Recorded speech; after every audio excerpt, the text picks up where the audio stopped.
Salut les Slash, je vous présente mon guide ultra complet sur Dragonkin version 1.0 avec toutes les infos du début en fin de jeu. Vous allez voir que ce guide est assez massif parce qu'il y a plein de choses à savoir sur le jeu. Comme d'hab, c'est fait en sections et au fur et à mesure, on va aller dans les éléments de plus en plus compliqués, mais promis, on va attaquer en douceur. En tout cas, vous aurez tout ce qu'il faut dessus et aussi, n'hésitez pas à passer directement sur mon twitch.tv/SlashingCrips.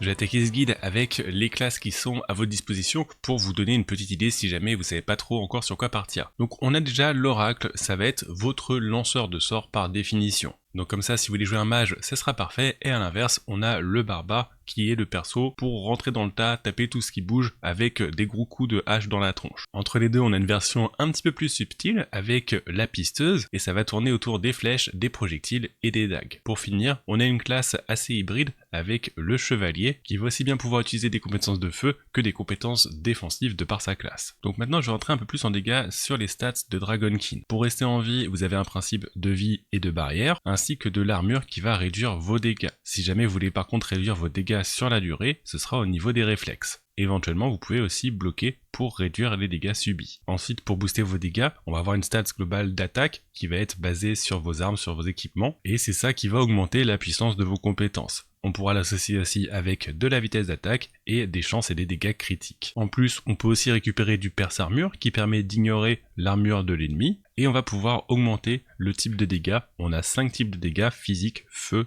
glace, électrique et toxique. Donc vous avez une valeur de dégâts ainsi qu'un perce armure au besoin. Par contre, faites attention, c'est uniquement le dégât qui est considéré, à la différence du premier, le perce armure global. Il reste une dernière stat qui est intéressante pour rester en vie, le vampirisme, qui vous permet de récupérer des points de vie en infligeant des dégâts. Par contre, ça marche que sur les dégâts directs et pas les dégâts sur la durée. Donc pourquoi je voulais commencer par ça? Parce qu'en fait, par la suite, c'est des stats que vous allez toujours retrouver dans le jeu. Là, je vais passer aux attributs, et par exemple, ça vous donne des réflexes et de l'armure. Si vous savez pas c'est quoi les réflexes, forcément c'est beaucoup moins pratique. Donc ce qu'il faut savoir pour les attributs, c'est que chaque classe en fait va récupérer des bonus basés sur l'attribut choisi. Donc par exemple, courage c'est réflexe et armure sur la pisteuse, tandis que intellect c'est des PV max et de l'énergie maximum. Pour vous donner un contre-exemple, sur le chevalier, l'intellect, ça va vous permettre d'avoir de l'attaque et de l'armure. Donc premier point où il faut faire très attention, c'est qu'en fonction de votre perso, regardez bien dans l'attribut ce que ça va vous donner. Ensuite, l'autre section très intéressante dans les attributs, c'est qu'à chaque palier, vous allez pouvoir obtenir un bonus. Donc là, on a un coup en compétence, là, on a de l'énergie maximum, des chances de fragments, ici, on va récupérer des dégâts reçus en moins, et pour terminer, du perce armure quand on va utiliser une compétence avec un délai. Donc ça va être vraiment un pan important de votre build, à bien lire tout ce qui est marqué ici. Après, bien sûr, si vous suivez l'un de mes builds, vous avez le détail, mais sachez que du coup, il faudra bien lire ces sections. Maintenant, la force de Dragonkin, c'est qu'on va aussi avoir une petite bestiole, un dragonnet, à côté de nous. Il est juste là, il est un peu en train de se demander ce qui se passe, mais bref, ça va être un petit peu le même principe, c'est-à-dire qu'il va avoir des bonus en fonction des points que vous allez mettre. Donc là, on a puissance, malice, férocité. Férocité, c'est dégâts du dragonnet, dégâts toxiques. Et loyauté, par exemple, résistance physique, durée des effets du dragonnet. Ça va aussi dépendre de votre type de dragonnet. On va retrouver les 4 valeurs élémentaires, donc sur de la glace, du feu, du poison, ou encore de la foudre. Au-delà de ce type de dégâts, ce sera aussi important de bien choisir votre dragonnet parce que vous allez avoir des compétences qui sont associées, j'y reviendrai après. Globalement, retenez que par exemple, votre dragonnet de poison va vous permettre d'augmenter les dégâts de vos compétences en leur ajoutant un tag de poison. Donc pour ça que mon truc est vert, ça fait du poison. Et si vous étiez plutôt sur de feu, et ça fera du feu. Et ça bien sûr, c'est en plus de ce que je vous ai expliqué avec les attributs. On a d'autres choses qui sont plus poussées, j'y reviendrai aussi par la suite, mais il y a une dernière stat qui est intéressante, ce sont les chances du dragonnet. Les chances de dragonnet, c'est tout ce qui va vous permettre d'augmenter la chance de réussir sur certaines compétences. Si par exemple là vous avez 10% de chance de créer un globe de soins, si vous avez du coup 100% de chance en plus sur votre dragonnet, ça passera à 20%. Donc je vous la reprécise parce qu'elle n'est pas ultra intuitive, mais sachez que ça correspond à ça.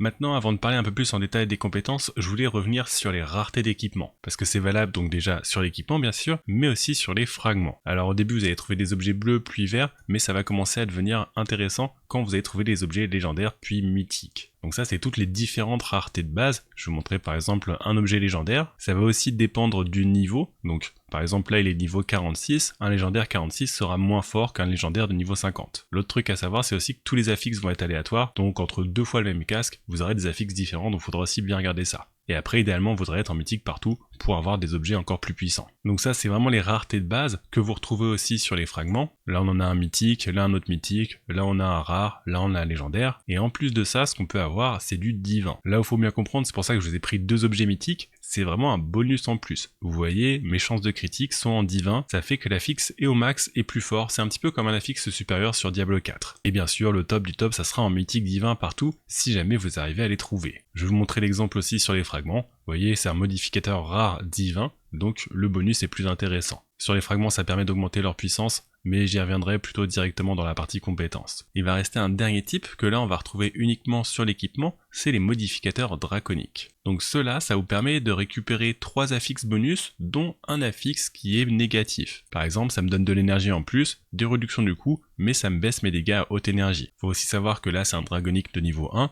vous pouvez aller jusqu'au draconique niveau 4. Par exemple celle-ci, barrière bonus, régénération de barrière et des soins reçus en négatif. Donc à terme ça sera aussi vraiment intéressant de l'intégrer sur votre équipement. Donc maintenant je vais passer aux fameuses compétences ainsi que la grille ancestrale. Faut savoir que vous avez 5 compétences que vous pouvez utiliser sur votre personnage et qui sont toutes associées à un rang. Quand vous allez atteindre le rang 4, ça va vous permettre d'activer la symbiose avec votre dragonnet. Et c'est pour ça que ça c'est en vert, rang 4, rang 4, rang 4, rang 4 et rang 3, donc pas actif. La symbiose, comme je vous l'ai expliqué, ça vous permet d'avoir le bonus de poison parce que mon dragonnet est en poison, sinon vous serez sur feu électrique ou encore glace. Et le fait d'avoir le rang maximum, ça va augmenter vos dégâts. Donc là, si je vais vous prendre ma puits de couverture, de base, quand elle est rang 0, je vais être à 2700 dégâts par seconde. Et au rang 4, j'ai passé à 6400 par seconde. Donc pour ça, en fait, ce qu'on va faire, c'est mettre des modificateurs autour de ma compétence. Alors je vais juste vous pousser un petit peu ça. D'ailleurs, n'oubliez pas, on peut tourner les fragments si jamais au besoin, et on peut les mettre sur le côté, donc ça c'est les fragments qui m'intéressent, mais que j'ai pas encore casé. Je vais juste faire un petit peu le tri, ça on en a pas besoin, ça on en a pas besoin. Donc pour reprendre, sur ma puits de couverture, elle va être de puissance 43, c'est-à-dire qu'elle est largement niveau 4, parce que je suis sur la fin de jeu, le niveau 4 ça me demande 15 points. Et pour ça en fait, le jeu va compter tous les fragments qui sont en vert autour de la grille. C'est-à-dire que tous ceux qui sont en vert comptent pour l'amélioration de ma compétence. Et c'est pour ça que je vais récupérer pas mal de bonus. Des dégâts si la cible n'est pas marquée, de la zone d'effet, de la durée, des dégâts physiques, etc., etc. Là aussi on va être sur des paliers. Si on prend la compétence à des effets qui durent plus longtemps, j'ai 15 points, ce qui fait que j'ai le palier de 15 activé à 40%. Si je voudrais le palier encore plus loin, il est à 30 pour 60% de durée. Et les paliers, donc c'est 1, 3, 7, 15, 30, que vous pouvez aller chercher en mettant des fragments. Et c'est pour ça que c'est important, par exemple, sur renfort, un modificateur mythique par la fin, ça me donne 5 points d'un coup, par rapport à lui, qui est un modificateur commun qui me donne juste un point et qui est beaucoup moins intéressant. L'autre truc à savoir pour vous aider à faire votre grille, c'est donc que quand je vais passer dessus, on a tout ce qui est en vert, c'est tout ce qui va être actif. Ce que je vous ai expliqué juste avant, on a aussi d'autres couleurs. En bleu, ça va être ce qui est compatible. Donc ça me permet de vérifier directement quels sont les fragments qui sont compatibles. Sinon, il suffit de lire les tags de la compétence, mais voilà. Autrement, en bleu, on sait que ça pourra marcher avec cette compétence-là. Ensuite, ceux qui sont donc pas entourés, c'est juste tout simplement que c'est pas compatible avec la compétence. Par exemple, du délai réduit. Comme j'ai pas de délai sur la compétence, ce fragment ne peut pas fonctionner. Ensuite, dernière précision, vous pouvez vous demander, tiens, et lui il est en bleu, il est en rouge, c'est un petit peu bizarre. En fait, c'est tout simplement qu'il est lié à rien. Donc, que je mette là ou pas là, comme il n'y a pas de compétence à côté, c'est pour ça qu'il me dit, attention, il n'y a aucune compétence qui sont liées à mon fragment, et du coup, il me le ressent en rouge. Si jamais, là, je vous ai montré sur la compétence, mais ça marche aussi dans l'autre sens, si par exemple, je prends ce fragment-là, il va me dire toutes les compétences qui vont pouvoir fonctionner avec. Donc là on a vu les deux types de fragments, les compétences, les fragments support, et il y en a un troisième qui va être vos compétences de dragonnet. On va aussi avoir 5 compétences que vous retrouvez juste en bas, faudra choisir les bonnes pour votre build, et si jamais vous êtes sur un dragonnet de poison, et vous allez prendre des compétences vertes, parce que sinon les compétences jaunes qui sont liées par exemple au dragonnet de foudre, ça va pas marcher. Donc faudra bien mettre les compétences du dragonnet toxique associées à votre dragonnet toxique. Ça peut paraître bête en le disant, mais je vous garantis que quand vous commencez sur le jeu, c'est pas non plus ultra limpide. Et donc ce qu'il faut retenir en fait, c'est que vos compétences de dragonnet vont être toujours liées à une autre compétence. C'est pour ça que ma malédiction sombre, elle va être lancée avec ma puits de couverture,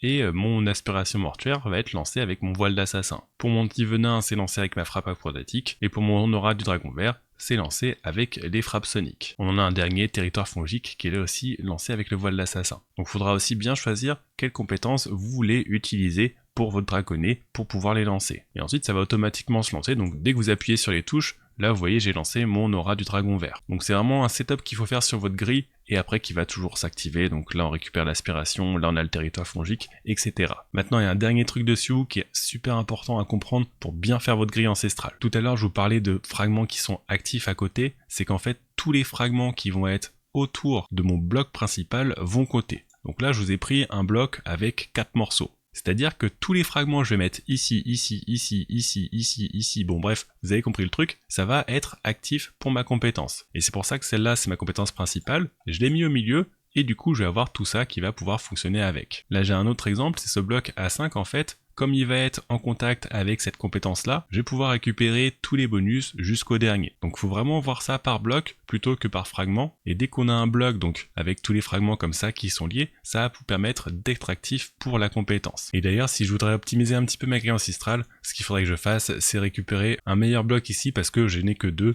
Et du coup pouvoir attacher plus de fragments support pour pouvoir booster cette compétence. Je vais passer maintenant à la section talent. Alors rassurez-vous, elle est un peu moins sport que celle sur la grille ancestrale, et l'idée c'est d'aller chercher des bonus pour votre personnage. On a à nouveau un système de paliers, il faudra 1 point, puis 2 points, puis 3 points pour l'activer et récupérer si vous le souhaitez le bonus final. Donc là j'ai fait avoir rang 3, bonus de dégâts, un peu moins de résistance, de la vitesse du marche, de temps de recharge, etc. Là si je vous prends contrôle, j'ai que le rang 1 parce que j'ai 2 points dedans uniquement alors qu'il m'en faut 3. Et sur sagacité des dragons, là il m'en faudrait 6. Donc j'ai que le rang 2 parce que j'ai 4 points. Donc tous ces points on va pouvoir les récupérer de plusieurs façons. Déjà c'est via votre équipement. À chaque fois si vous avez de l'équipement mythique ça vous donne 2 points. Tandis qu'un légendaire ça va vous donner 1 point. Ensuite on va pouvoir avoir l'armure de dragonnet qui va vous récupérer notamment des points à la sagacité des dragons. Et pour terminer le grand bénisseur, et c'est pour ça que je vais vous parler de la section des PNJ. Donc là je vais vraiment vous parler de tous ceux qui sont super intéressants et après je vous parlerai d'amélioration de la ville. Mais déjà que vous sachiez un peu à quoi ça sert d'améliorer votre ville. Le grand bénisseur, ce qu'il va faire c'est quand vous allez lui donner des fragments ainsi que des pièces d'équipement, donc pensez bien à récupérer tous vos objets légendaires et mythiques pour les donner, il va les manger et après ça va vous permettre de récupérer des passifs. Donc on va avoir d'abord des points de talent, là il faudrait que je lui donne encore 2 objets avec des points de ferveur pour pouvoir passer à 100, donc ça c'est via l'équipement,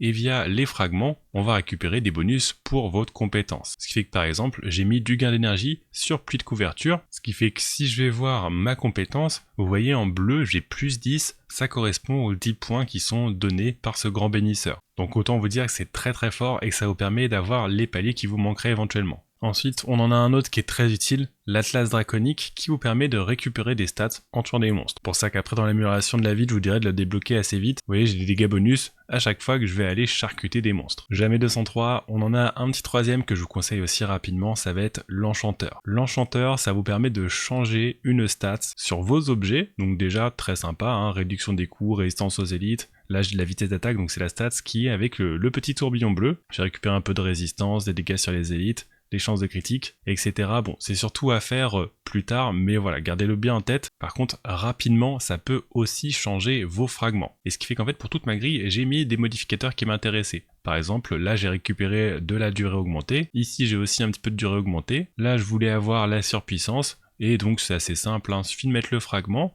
On choisit celui qu'on veut changer, et après on enchante jusqu'à trouver le bon, et vous avez toutes les possibilités qui sont ici. Donc vraiment l'enchanteur, très très fort pour votre grille ancestrale, puis par la suite pour vos équipements. Après ça, on va avoir 3 PNJ qui sont intéressants. Bon, vous avez le marchand sombre au début, pour vendre vos objets, mais par la suite, pour commencer à craft, on a déjà le joaillier. Ça vous permet de faire un anneau, donc comme ça au fur et à mesure vous pourrez récupérer un anneau avec des stats. Ensuite on a l'apothicaire, les potions vous permettent de récupérer un buff, par exemple de l'armure ou encore de l'attaque, donc ça aussi pas mal à utiliser. Pour le troisième, c'est la Jolo Dragon qui va vous permettre de récupérer des bonus sur vos armures. Donc il y en a 4, prenez celle qui vous intéresse le plus, on va récupérer des talents ainsi que des bonus, donc par exemple là des PV max ou encore du temps de recharge sur l'esquive. Ensuite vous allez avoir l'ornementaliste. Celui-là, il va vous permettre de récupérer un point de talent supplémentaire. Donc autant vous dire que ça sera rapidement votre pote, ça va coûter quelques matériaux, donc c'est pour ça, à utiliser à parcimonie, mais ça va vraiment être très puissant sur vos objets. Ensuite on a le mémorialiste, celui-là est un peu plus particulier. Ça va me permettre d'absorber un fragment dans mon équipement. Donc là vous voyez sur mon casque, j'ai pluie de couverture avec zone augmentée.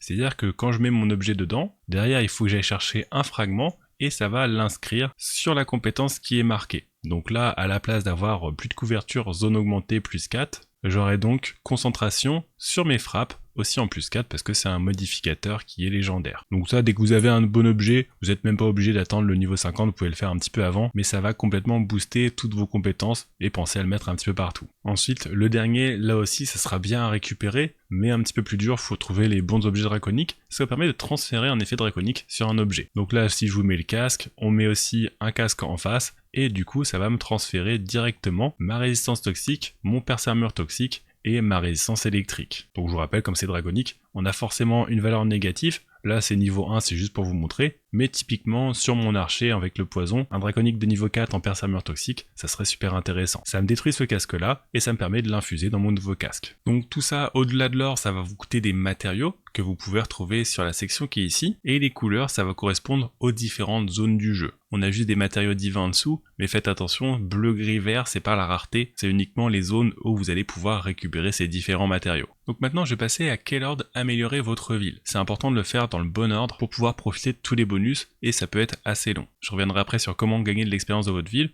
mais pour l'amélioration, on va déjà commencer par débloquer les dragons. Ensuite, on va vouloir le terrain d'entraînement avec les gains d'XP, parce qu'on va récupérer plus 10 et ensuite plus 25% de gains d'expérience. On va aussi faire la même chose pour notre petit dragonnet, qui va récupérer 25% d'expérience, et ici 75% d'expérience. Éventuellement, vous pouvez prendre le dernier passif pour les 20 points d'attribut du dragonnet, sinon on les prendra un petit peu plus tard. Après, vous allez récupérer le MVP de cette ville, c'est le familier divin. Ça vous permet de récupérer l'or et l'ingrédient qui est par terre, c'est ultra confort et faut absolument le débloquer, comme ça vous n'avez plus besoin de ramasser. Petite précision, si jamais il s'active pas, vous pouvez l'activer et le réactiver sur les effets de personnage. C'est un truc qu'on m'avait remonté sur l'un de mes streams, donc si jamais, faites bien attention que ça soit pas coché ici pour aucun familier. Aussi, quand vous l'avez débloqué, c'est la petite lumière qui est là, donc faites attention qu'il soit bien présent. Une fois que ça c'est fait, on va pouvoir aller récupérer l'Atlas draconique, et par la suite, on ira chercher les champions bestiaires et la qualité de butin. Ça sera un petit peu plus tard, mais n'oubliez pas de le faire. Petite précision aussi que j'ai oublié de vous dire, mais pensez à débloquer le marchand sombre, comme ça vous pouvez vendre vos objets. Au début, on va dire que ça dépanne un peu, par la suite, il est tout à fait dispensable. On voudra aussi le grand bénisseur,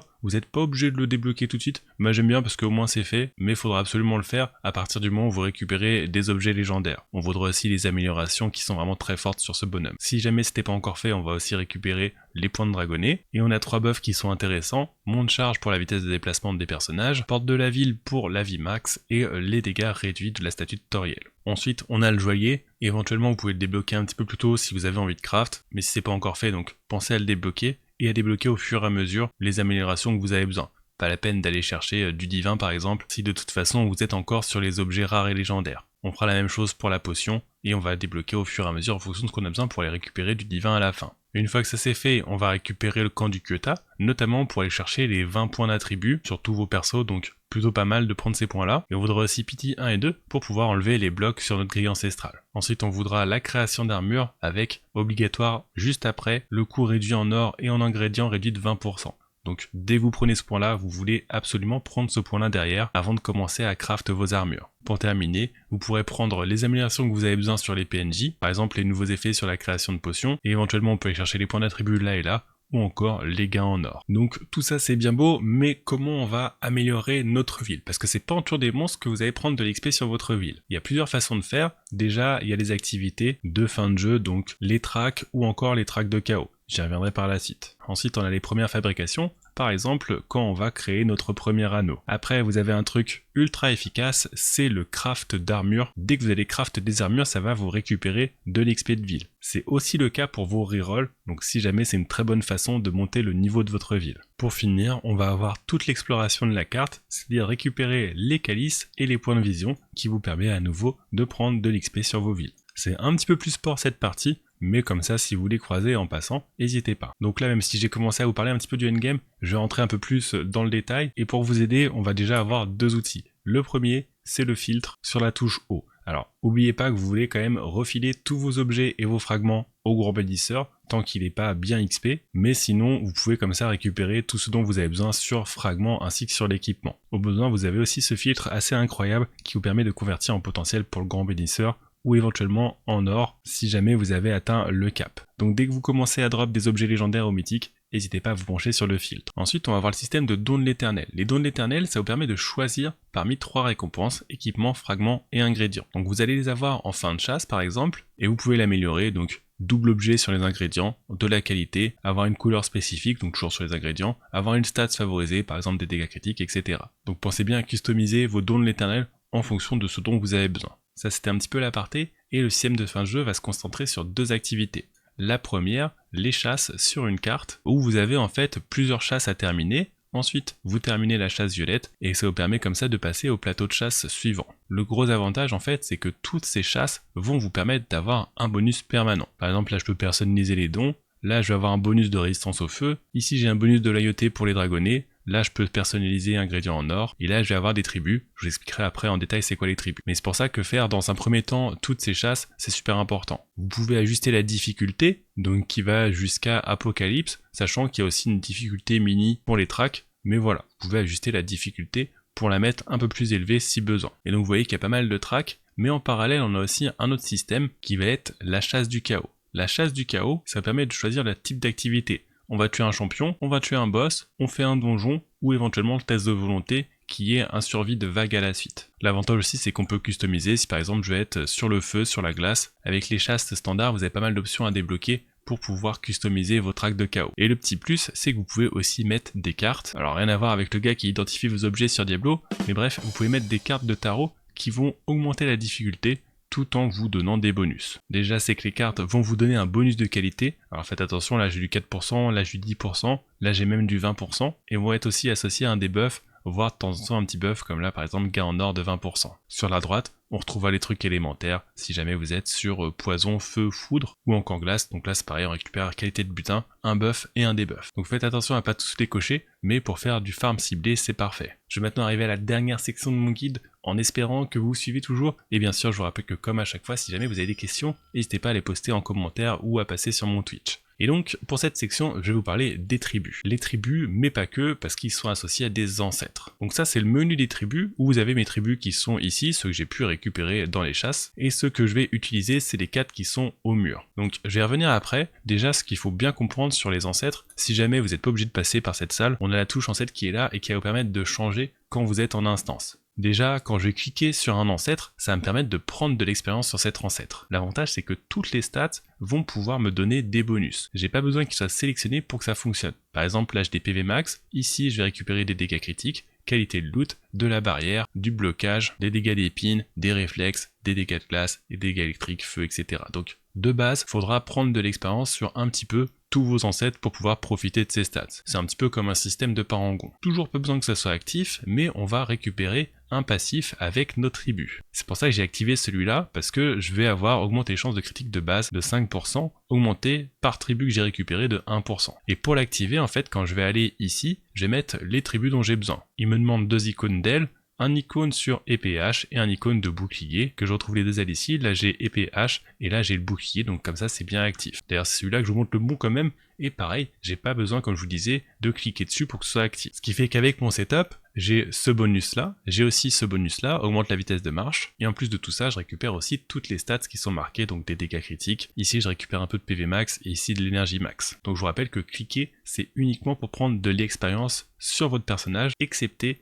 pour le niveau 20. Au niveau 20, on va avoir une activation bonus, et celle-là, du coup, ça sera uniquement quand on va cliquer dessus. Augmente les chances de déclenchement des compétences draconnées selon les chances de critique. Le personnage partage ses épines, réflexes, barrières et blocages avec ses invocations. Restaure un pourcentage de PV max à chaque blocage déclenché, etc. Donc ça, il faut que votre ancêtre soit de niveau 20 et qu'il soit sélectionné. Il va rester une dernière petite astuce, en fait, qui est un peu masquée, mais qu'on arrive à voir ici. J'ai un troisième icône qui va correspondre à feu, foudre, physique, glace ou poison. En soi, vous en occupez pas trop, faut juste savoir qu'on va les retrouver dans certains effets. Par exemple, la activation par foudre, j'ai dégâts de 5% en plus. C'est-à-dire que si j'ai 3 tribus ici qui sont avec de la foudre, je vais récupérer 3 x 5, 15% de dégâts en plus. Là on le retrouve par feu, on a du délai de cooldown en moins. Ici par elle, on va récupérer du bonus de marche, etc. Donc ça, si jamais vous cherchez, ça sert à ça, cette troisième valeur d'icône. Donc voilà, quand je vous disais en intro que c'était un guide ultra complet, c'était pas une blague, mais au moins vous avez tout ce qu'il vous faut sur Dragonkin. Comme à chacune de mes vidéos et mes guides, n'hésitez pas, vous avez le lien en description, là vous retrouvez le guide complet par écrit, et si jamais aussi au besoin, vous pouvez toujours poser vos questions en commentaire, ou encore passer sur mon twitch.tv/slashingcrypts.